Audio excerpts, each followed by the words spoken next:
उत्पादन र क्षेत्रफलको आधारमा गहुँ नेपालको तेस्रो प्रमुख खाद्यान्न बाली हो। साथै हिउँदमा खेती गरिने बालीहरूमा यसको प्रमुख स्थान रहिआएको छ। नेपालको सुदूरपश्चिमाञ्चलको पहाडी जिल्लाहरूमा परम्परागत गहुँ खेती बाहेक अन्य क्षेत्रमा ईस्वी सम्मत 1960 को दशकको मध्यतिर एउटा नयाँ बालीको रूपमा खेती गर्न सुरुवात गरिएको पाइन्छ। नेपालको समग्र खाद्यबाली उत्पादनको 18.76% उत्पादन गहुँ बालीले ओगटेको छ। कुल कृषियोग्य भूभाग मध्ये 7,04,000 हेक्टर क्षेत्रफलमा गहुँ खेती हुने गरेको छ। यसको उत्पादकत्व सरदर प्रति हेक्टर 2848 किलोग्राम रहेको छ। गहुँको बिउमा नेपाल पूर्ण रूपमा आत्मनिर्भर रहेको छ। गहुँ बालीको उत्पादकत्व वृद्धिका लागि माटो र हावापानी अनुसारका उपयुक्त जातको बिउ पहिलो शर्त हो। विक्रम सम्वत 2028-29 सालमा राष्ट्रिय गहुँबाली विकास कार्यक्रमको नामबाट स्थापना भएको हालको राष्ट्रिय गहुँबाली अनुसन्धान कार्यक्रम भैरहवाले अन्तर्राष्ट्रिय मकै तथा गहुँ सुधार केन्द्र सिमिट मेक्सिकोमा प्रजनन गरिएका लाइनहरूलाई परीक्षण गरी तथा नेपालमै क्रसिङ गरेर विकास गरिएका लाइनहरूलाई धेरै वर्षसम्म परीक्षण गरिसकेपछि विभिन्न भौगोलिक हावापानी अनुसार कृषकहरूलाई सिफारिस गर्दै आएको छ। राष्ट्रिय गहुँबाली अनुसन्धान कार्यक्रमले गहुँबालीको उन्नत जातको विकास र अनुसन्धानका लागि यी नर्सरीहरूमा यसरी विभिन्न जातका गहुँहरूको छुट्टा छुट्टै परीक्षण गरिरहेको छ। लामो समयसम्म गरिएको अनुसन्धान पश्चात विभिन्न 44वटा उन्नत जातहरूको विकास गरिसकेको छ, जसमध्ये 31वटा जातहरू खेतीयोग्य छन् भने 13वटा जातहरू सिन्दुरे रोग र डडुवा रोगबाट ग्रस्त र कम उत्पादन दिने भएकोले सूचीबाट हटाइएका छन्। गहुँबालीको 95% भन्दा बढी क्षेत्रफलमा उन्नत जात नै लगाउने गरिएको छ। स्थापना कृषि फारमको नामले 2017 सालमा स्थापना भयो। त्यसपछि यसमा कृषि सम्बन्धी अनुसन्धान हुँदै गयो। अब यो गहुँको कार्यक्रम चाहिँ 29 सालमा स्थापना भए पनि सुरुमा यो काठमाडौँबाट यसको काम हुन्थ्यो र 2032-33 सालदेखि यो कृषि फारममा राष्ट्रिय गहुँ अनुसन्धान कार्यक्रम भनेर यहाँ सर्यो। त्यसपछि चाहिँ यसको गहुँको विशेष कार्यक्रम चाहिँ यहाँबाट अनुसन्धानको कार्यक्रम विभिन्न विषयमा यहाँबाट हुन सुरु भयो। अब नेपालमा राष्ट्रिय गहुँबाली अनुसन्धान कार्यक्रमले नेपालमा हुने गहुँको सबै अनुसन्धान हरेक क्षेत्रमा अब नयाँ नयाँ जातहरूको सम्बन्धमा अब जातहरू पनि उच्च पहाड, मध्य पहाड, त्यसपछि तराईमा, त्यसपछि नर्मल समयमा रोप्ने समयमा अब कहिलेकाहीँ ढिलो रोप्ने हुन्छ त्यसको लागि छुट्टै जातहरू र सुक्खाको लागि पनि असिंचित क्षेत्रमा सुक्खाको लागि पनि छुट्टै जातहरू, यसरी यसको लागि पनि नयाँ नयाँ जातहरू छुट्टै छुट्टै जातहरू विकास गर्ने, त्यस्तै रोग नलाग्ने जातहरू निकाल्ने यसले।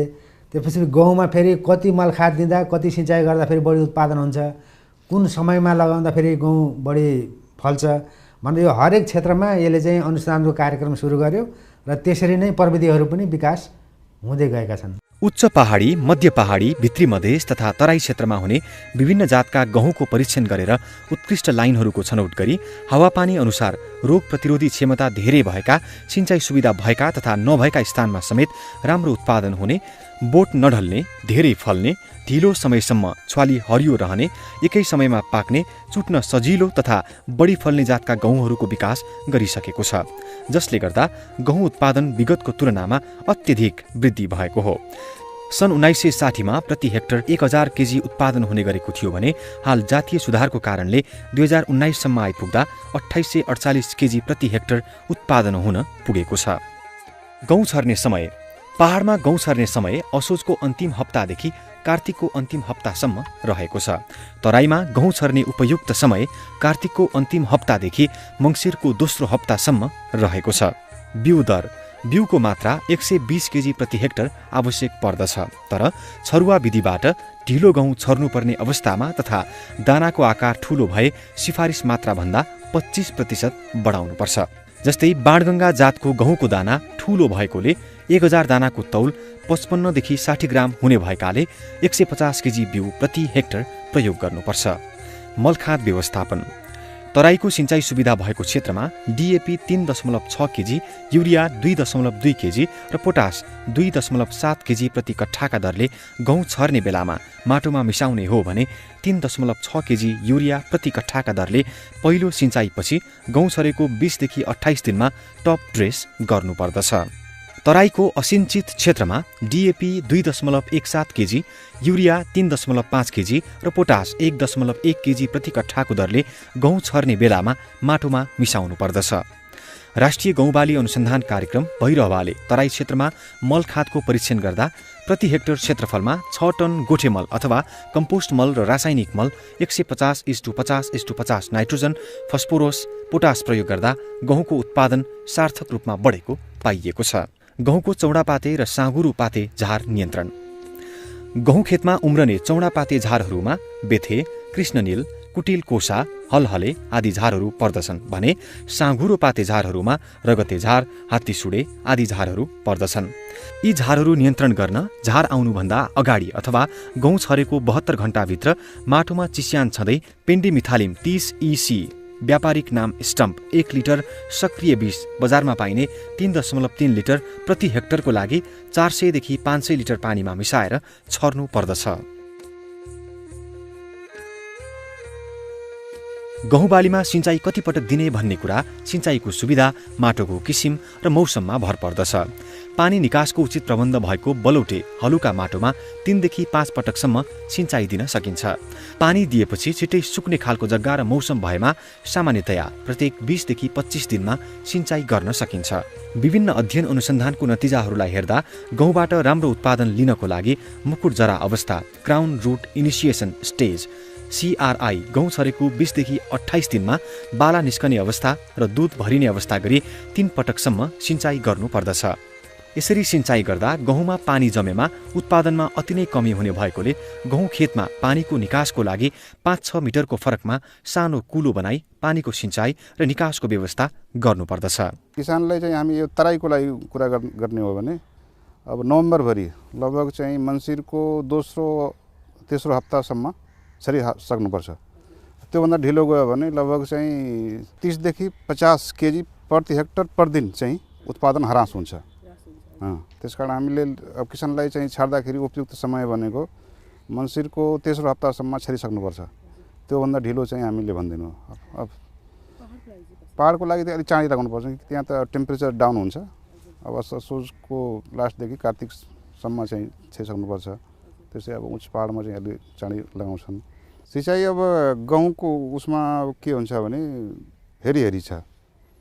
अब गाउँमा लगभग 6वटा सिँचाइ चाहिँ रेकमेन्डेसन छ, तर माटो हरेक माटो अनुसार हो। यदि बलौटे माटो छ भने त्यसमा सिँचाइ बढी चाहिन्छ र चिम्टाइलो माटो छ भने कम चाहिन्छ। र हाम्रो कन्डिसनमा चाहिँ 2-3टा भन्दा सिँचाइ बढिदियो भने यो पहिलिने र त्यसपछि लजिङ हुने समस्या छ। गहुँ बालीका स्थानीय जातहरूमा खास गरी खैरो सिन्दुरे, कालो सिन्दुरे, पहेँलो सिन्दुरे तथा कालो पोके जस्ता रोगहरू लाग्ने गर्दछन्। तर नार्कले विकास गरेको यी उन्नत जातहरू भने सिन्दुरे रोग प्रतिरोधी भएकाले किसानहरूले ढुक्कसँग लगाउन सक्नेछन्। गहुँको मुख्यतया रोगहरू एउटा यो तराई अथवा तातो क्षेत्रमा यो पात डडुवा छ, अर्को 3 किसिमका सिन्दुरे, खैरो सिन्दुरे, पहेँलो सिन्दुरे र कालो सिन्दुरे छन्। मुख्य रोग यिनीहरू नै हुन्। अब अरू बेला बेलामा कहिले छिटफुट अरू रोग पनि देखिन्छ, त्यसको त्यति इम्पोर्टेन्स चाहिँ छैन अहिले सालसम्मलाई। यसको लागि चाहिँ हामीले के गर्छौँ भने कुन रोग कुन लोकेसनमा लाग्ने हो त्यो अनुसारको रोग अवरोधी जातहरू विकास गर्छौँ। यहाँहरूले ब्रिडिङमा हेर्नुभयो त्यो क्रसिङ गरेको रोग अवरोधी जातहरू नै गर्छौँ। र हुन त बजारमा विभिन्न केमिकलहरू पनि पाइन्छ रोग नियन्त्रणको लागि, र त्यो चाहिँ नि हाम्रो नेपाली किसानले गाउँमा त्यो रासायनिक पदार्थ छरेर रोग नियन्त्रण गर्दाखेरि इकोनोमिकल्ली त्यति राम्रो पनि हुँदैन, फेरि इन्भाइरोमेन्ट पनि बिग्रिन्छ। र त्यसकारण चाहिँ हामीले रोग अवरोधी जात चाहिँ निकाल्नलाई बढी ध्यान दिन्छौँ। जातहरू आज हालसम्म हामीले विकास गरेको जातहरू रोग अवरोधी नै छ। कुनै खैरो सिन्दुरे अवरोधी, कुनै पहेँलो सिन्दुरे अवरोधी, कुनै कालो सिन्दुरे अवरोधी, र कुनै चाहिँ अब यो पात डडुवाको चाहिँ अवरोधी त्यत्तिकै निकाल्न सकेको छ। अवरोधी भन्दा पनि सहन सक्ने चाहिँ हामीले निकालिरहेका छौँ। हामीले मुख्यतया किसानलाई त हाम्रो भेराइटी नै दिइरहेका छौँ। हाम्रो अहिले अब लगभग सबै नै इम्प्रुभ भेराइटीले कभर गरेको छ नेपालमा जति गहुँ खेती गरिन्छ। कहीँ छिटफुट 2-4% होला त्यो लोकल भेराइटी। र यो कस्तो हुन्छ भने हामीले अहिले एउटा रोग अवरोधी जात निकाल्यौँ भने बिस्तारै समय हुँदै जाँदा त्यो रोगको प्याथोजनले आफ्नो बदल्छ र गहुँले पनि उसको सहन सक्ने शक्ति ह्रास हुँदै गएपछि यो बेलामा रोग अवरोधी जात छ भने केही वर्षपछि त्यसले त्यो रोग सहन सक्दैन र हामीले त्यसको लागि कन्टिन्यू यो काम गरिराख्नै पर्छ। यो उत्पादनमा फरक परिरहेको छ। हाम्रो प्रत्येक वर्ष नै गहुँको नेसनल प्रोडक्टिभिटी प्रत्येक वर्ष बढ्दैछ। यो बढ्दैछ भनेको मतलब त यो किसानले इम्प्रुभ जातै लगाउनु भएछ जसमा रोगहरू लागेन, किरा लागेन, बढी फल्यो र नै त हाम्रो यो नेसनल प्रोडक्टिभिटी बढेको हो गहुँको। गहुँको एउटा उन्नत जातको विकास गर्न कम्तीमा 10 देखि 12 वर्ष लाग्ने गर्दछ। अन्तर्राष्ट्रिय मकै तथा गहुँ सुधार केन्द्र सिमिट मेक्सिकोबाट ल्याइएका उन्नत जातसँग स्थानीय हावापानी अनुकूल हुने गरी स्थानीय जातहरूसँग क्रस गराएर अझ उत्कृष्ट जातहरूको विकास गर्ने भएकाले नार्कले सिफारिस गरेको उन्नत जातका गहुँबाट किसानहरूले बढी प्रतिफल पाइरहेका छन्। तराई क्षेत्रका लागि विजया, गौतम, आदित्य, तिलोत्तमा, NL 971, BL 4341, बाणगङ्गा लगायतका गहुँका जातहरू लोकप्रिय रहेका छन् भने पहेँलो र खैरो सिन्दुरी रोग नलाग्ने तथा राम्रो उत्पादन दिने WK 1204, सुर्गाद्वारी, धौलागिरी, मुनाल, च्याखुरा तथा डाँफे लगायतका गहुँका जातहरू मध्य तथा उच्च पहाडी क्षेत्रमा लोकप्रिय रहेका छन्। सुजी, पास्ता, म्याक्रोनी आदि बनाउन सकिने डुरम गहुँका जातहरू खजुरा डुरम 1 र 2 दाङदेखि पश्चिम तराईका जिल्लाहरूका लागि सिफारिस गरिएको छ। गहुँ बालीको जातीय विकास गर्ने क्रममा गहुँमा हामीले विविधता खोजिरहेका हुन्छौँ। खास गरिकन हामीसँगै भएको विभिन्न जातहरूबाट पनि छनौट गरेर हामीले नयाँ जात निकाल्न सकिन्छ त्यसको गुणहरूको आधारमा भने। अर्को हामीले विविधता आफैले क्रिएट गर्ने, हामीले अब विभिन्न जातहरूको क्रस गरेर पनि हामीले नयाँ खालको जात विकास गर्न सकिन्छ। जस्तो कि हामीले नयाँ जात विकास गर्नको लागि कुनै जात अलिकति छिटो पाक्ने खालको छ अथवा कुनै जातमा अलिकति बढी फल्ने खालको छ, कुनैमा रोग किरा सहने खालको छ। अब त्यसमा विविध गुणहरूले एकै ठाउँमा ल्याउन पर्ने हुन्छ। त्यसकारणले गर्दाखेरि हामीले जातको विकासको क्रममा चाहिँ हामीले क्रसिङ गर्नुपर्ने हुन्छ। त हाइब्रिडाइजेसन गहुँको चाहिँ भाले अङ्गलाई एउटा जातको भाले अङ्गलाई हटाएर त्यसमा चाहिँ अर्को जातको पोलेन ग्रेन अथवा परागकण ल्याएर त्यसमा चाहिँ राखिन्छ र त्यसरी हाइब्रिडाइजेसन गरिन्छ। राम्रो गुणको आधारमा हामीले छानौट गर्दै गइसकेपछि मात्रै अर्को पुस्तामा हाम्रो परीक्षणको क्रममा हामीले त्यसमा उत्पादनमुखी परीक्षण चाहिँ हामीले त्यसपछि गर्छौँ र उत्पादनमुखी परीक्षण गर्दै गएपछि जुन जातले राम्रो उत्पादन दिएको छ, रोग किरा सहने गरेको छ, त्यसको आधारमा चाहिँ हामीले किसानको खेतबारीमासँग पनि हामीले परीक्षण गर्छौँ र त्यसपछि मात्रै हाम्रो जात उन्मोचनको लागि हामीले सिफारिसको लागि हामीले प्रस्ताव पेश गरिसकेपछि मात्रै कुनै पनि जात चाहिँ उन्मोचन हुने हो। BL 4341 यो गहुँको जात 2075 सालमा सिफारिस गरिएको BL 4341 नामको यो गहुँ तराई तथा भित्री मधेसको 800 मिटरसम्मको उचाइमा खेती गर्न सकिन्छ। सरदर 120 देखि 125 दिनमा पाक्ने यो गहुँ 5.03 टन प्रति हेक्टर उत्पादन तथा खैरो सिन्दुरे र डडुवा रोग प्रतिरोधी भएको पाइएको छ। साथै गहुँको भण्डारणमा लाग्ने घुन किराको क्षति पनि कम भएको पाइएको छ। किसानले धेरै मन पराएको नेपाल 297 जातमा खैरो सिन्दुरे रोगको प्रकोप बढी देखिन थालेपछि यो जात नेपाल 297 जातको विकल्पको रूपमा विकास गरिएको जात हो। यो जातको गहुँको रोटी नरम र खानको लागि उत्कृष्ट मानिन्छ र गहुँ खेतमा धेरै पाके पनि नढल्ने र असिना परे पनि बाला नचुडिने हुन्छ। बाणगङ्गा यो गहुँको जात 2073 सालमा सिफारिस गरिएको बाणगङ्गा नामको यो गहुँ सम्पूर्ण तराई र भित्री मधेसको समुद्री सतहदेखि 800 मिटर उचाइसम्मका लागि सिफारिस गरिएको छ। सरदर 116 दिन अर्थात् छिटो पाक्ने यो गहुँको 4 देखि 5 टन प्रति हेक्टर उत्पादन खैरो, कालो तथा पहेँलो सिन्दुरे रोग र डडुवा रोग प्रतिरोधी भएको र ठूलो दाना 1000 दानाको तौल 57 ग्रामसम्म हुने गर्दछ। यो जात छिटो पाक्ने, ढिलो समयसम्म पात र छ्वाली हरियो रहन सक्ने भएकोले ढिलो गरी लगाउँदा पनि उत्पादनमा कम ह्रास आउँदछ। तिलोत्तमा यो गहुँको जात 2072 सालमा सिफारिस गरिएको तिलोत्तमा नामको यो गहुँ सम्पूर्ण तराई र भित्री मधेसको समुद्री सतहदेखि 800 मिटर उचाइसम्मका लागि सिफारिस गरिएको छ। यो जातले सिन्चित र असिन्चित जग्गामा राम्रो उत्पादन दिन्छ। सरदर 120 दिनमा पाक्ने यो गहुँको 4.4 टन प्रति हेक्टर उत्पादन र खैरो, पहेँलो तथा काला सिन्दुरे UG 79 रोग अवरोधी जात हो। विजय 2067 सालमा विकसित यो विजय जातको गहुँ सरदर 116 दिनमा पाक्ने गर्दछ भने यो पनि तराई र भित्री मधेसमा लगाइन्छ। ठूलो दाना हुनु तथा कालो UG 79 तथा खैरो सिन्दुरे रोग प्रतिरोधक क्षमता धेरै हुनु यो गहुँको मुख्य विशेषता हो। नार्कका वैज्ञानिकले दक्षिण एसियामा सबैभन्दा पहिले यो जातको गहुँ कालो सिन्दुरे UG 79 रोग अवरोधी जात विकास गरेकाले 2012 मा अन्तर्राष्ट्रिय पुरस्कार बोरलोङ ग्लोबल रस्ट इनिसिएटिभ BGRI जेन स्टेवार्डसिप अवार्ड नेपालले प्राप्त गरेको थियो। यो जातले गहुँको जम्मा क्षेत्रफलको 20% अर्थात् सबैभन्दा बढी क्षेत्र ओगटेको छ। आदित्य यो गहुँको जात 2066 सालमा सिफारिस गरिएको आदित्य नामको यो गहुँ सम्पूर्ण तराई र भित्री मधेसको लागि सिफारिस गरिएको छ। सरदर 120 दिनमा पाक्ने यो गहुँको 4.8 टन प्रति हेक्टर उत्पादन खैरो सिन्दुरे र डडुवा रोग प्रतिरोधी भएको र ठूलो दाना हुने गर्दछ। यो जातले बढी गाँज हाल्ने र बाला लामो हुन्छ।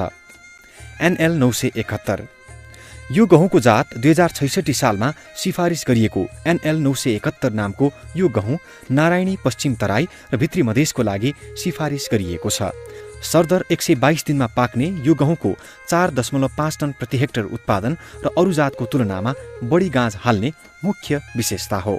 गौतम 2061 सालमा सिफारिस गरिएको गौतम जातको यो अर्को गहुँ पनि नार्कले कृषकहरूलाई सिफारिस गरेको छ। तराई र भित्री मधेसका लागि सिफारिस गरिएको यो गहुँमा खैरो तथा पहेँलो सिन्दुरे रोग नलाग्ने तथा ठूलो दाना हुने गर्दछ। यो जातको ढिलो समयसम्म पात र छुवाली हरियो रहन सक्ने भएकोले ढिलो गरी लगाउँदा पनि उत्पादनमा कम ह्रास आउँदछ। स्वर्गद्वारी यो गहुँको जात 2073 सालमा सिफारिस गरिएको स्वर्गद्वारी नामको यो गहुँ मध्य पहाडी क्षेत्रका लागि सिफारिस गरिएको छ। सरदर 160 दिनमा पाक्ने यो गहुँको 5.06 टन प्रति हेक्टर उत्पादन खैरो कालो तथा पहेँलो सिन्दुरे रोग प्रतिरोधी भएको र ठूलो दाना हुने गर्दछ। पासाङ लामो सानो दाना हुने र पहेँलो सिन्दुरे रोग प्रतिरोधक क्षमता बढी हुने पासाङ लामो जातको गहुँ विशेष गरेर मध्य र उच्च पहाडी क्षेत्रका लागि सिफारिस गरिएको छ। 2054 सालमा विकसित गरिएको यो जातको गहुँ सरदर 170 दिनमा पाक्ने गर्छ। WK 1204 मध्य र उच्च पहाडी क्षेत्रका लागि सिफारिस गरिएको WK 1204 जातको यो गहुँको बढी प्रतिफल दिने ठूलो दाना हुने तथा सिन्दुरे रोग नलाग्ने भएकोले पनि नार्कले विकसित गरेको यो WK 1204 जातको गहुँ बालीप्रति किसानहरूको आकर्षण बढिरहेको छ।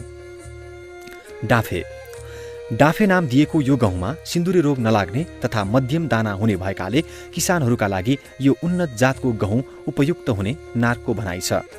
डाफे जातको गहुँ मुख्यतः मध्य र उच्च पहाडी क्षेत्रका लागि सिफारिस गरिएको छ। धौलागिरी मध्य पहाडी क्षेत्रका लागि सिफारिस गरिएको धौलागिरी नामको यो गहुँ सरदर 165 दिनमा पाक्ने गर्दछ। ठूलो दाना तथा रोग प्रतिरोधक क्षमता बढी भएको यो गहुँ विक्रम सम्वत 2069 सालमा सिफारिस भएको हो। बाली काट्ने समय गहुँको बाला मुनिको डाँठ पहेँलो भएपछि गहुँ पाकेको मानिन्छ। यदि गहुँको दाना टोक्दा किटिक्क आवाज आउँछ र दानामा चिस्यानको मात्रा 20% छ भने काट्न लायक भएको मानिन्छ। भण्डारण गहुँलाई राम्रोसँग 3-4 पटक घाममा सुकाएर चिस्यानको मात्रा 12% भन्दा कम भएपछि भण्डारण गर्नुपर्छ। बिउ भण्डारणको लागि गहुँ राम्रोसँग सुकाइसकेपछि सुपरग्रेन ब्याग, पिक्स थैला, 3वटा लेयर भएको हर्मेटिक ब्याग अथवा मेटल बिन जस्ता हावा नछिर्ने भाँडाहरूमा राम्रो उर्मार शक्ति कायम गर्न र भण्डारणमा लाग्ने किराबाट जोगाउन सकिन्छ। नार्कले गहुँमा यी विभिन्न जातको विकास गर्नुका साथै गहुँको उत्पादन वृद्धिका लागि गहुँ छर्ने उन्नत प्रविधि तथा औजारहरूको विकास तथा परीक्षण समेत गरेको छ। खास गरी कम श्रम शक्तिबाट धेरै उत्पादनका लागि सर्फेस सिडिङ, शून्य जोताई, न्यून जोताई जस्ता प्रविधिको विकास गरेको छ। यी प्रविधिहरूबाट गहुँ छर्दा परम्परागत प्रविधि भन्दा कम लागतमा राम्रो उत्पादन भएको अनुसन्धानबाट प्रमाणित भएको छ। कृषि प्रधान देश नेपाल, यहाँका करिब 62% जनता कृषि पेसामा निर्भर रहेका छन्। श्रम शक्ति र लगानीको तुलनामा कृषि क्षेत्रको उत्पादकत्वमा ज्यादै न्यून वृद्धि हुने गरेको छ। यही कृषि प्रधान देशका कृषकहरूलाई ज्ञान, सिप, बिउ र प्रविधिको विकास गरी गहुँ खेती गर्न सके उत्पादनमा उल्लेख्य वृद्धि गर्न सकिने तथा आयातमुखी अर्थव्यवस्थालाई केही हदसम्म कम गर्न सकिने देखिन्छ।